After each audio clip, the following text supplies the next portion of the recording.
ಕೋರ್ಟಿಗೆ ನುಗ್ಗಿ ಸೀಲ್ಗಳನ್ನೇ ಖದೀಮರು ಕದ್ದಿರುವಂತಹ ಘಟನೆ ದೇವನಹಳ್ಳಿ ತಾಲೂಕು ಕೋರ್ಟ್ನಲ್ಲಿ ನಡೆದಿದೆ. ಕೋರ್ಟ್ನ ಸೀಲ್ಗಳನ್ನೇ ದೋಚಿ ಕಳ್ಳರು ಎಸ್ಕೇಪ್ ಆಗಿದ್ದಾರೆ.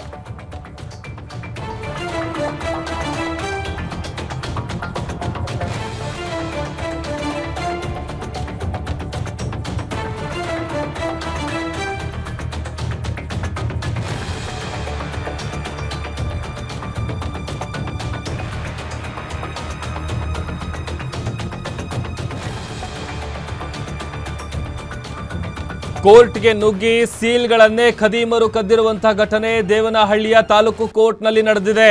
ಕೋರ್ಟ್ ಸೀಲ್ಗಳನ್ನೇ ದೋಚಿ ಕಳ್ಳರು ಎಸ್ಕೇಪ್ ಆಗಿದ್ದಾರೆ. ದೇವನಹಳ್ಳಿ ಟೌನ್ ಪೊಲೀಸ್ ಠಾಣೆಯಲ್ಲಿ ಈ ವಿಚಾರಕ್ಕೆ ಸಂಬಂಧಪಟ್ಟಂತೆ ದೂರು ಕೂಡ ದಾಖಲಾಗಿದೆ. ಹಿರಿಯ ಶಿರಸ್ತೆದಾರ್ ವಿಎಸ್ ಸುದರ್ಶನ್ ದೂರಿನನ್ವಯ ಕೇಸ್ ದಾಖಲಾಗಿದೆ. ಅಪರಿಚಿತ ವ್ಯಕ್ತಿಗಳಿಂದ 2 ಸೀಲ್ಗಳನ್ನ ಕಳ್ಳತನ ಮಾಡಿರುವುದು ಗೊತ್ತಾಗಿದೆ. ಇಮಿಡಿಯೇಟ್ ಆಗಿ ಪೊಲೀಸರ ಗಮನಕ್ಕೆ ತಂದು ಕಂಪ್ಲೇಂಟ್ ಅನ್ನು ಕೊಟ್ಟಿದ್ದಾರೆ. ವಿಎಸ್ ಸುದರ್ಶನ್ ಅವರು ಶಿರಸ್ತೆದಾರ್ ಕೋರ್ಟಿಗೆ ಹೋಗಿ ಅಲ್ಲಿದ್ದಂತಹ 2 ಸೀಲ್ಗಳನ್ನು ಕದ್ದಿದ್ದಾರೆ ಅಂತೇಳಿ ಕಂಪ್ಲೇಂಟ್ ಅನ್ನು ಕೊಡಲಾಗಿದೆ. ದೇವನಹಳ್ಳಿಯ ತಾಲೂಕು ಕೋರ್ಟ್ನಲ್ಲಿ ನಡೆದಿರುವಂತಹ ಘಟನೆ ಇದು. ಅಲ್ಲಿ ಯಾರು ಕದ್ದಿರೋದು ಅದೆಲ್ಲ ವಿಚಾರ ಇನ್ನೂ ಕೂಡ ಗೊತ್ತಾಗಿಲ್ಲ.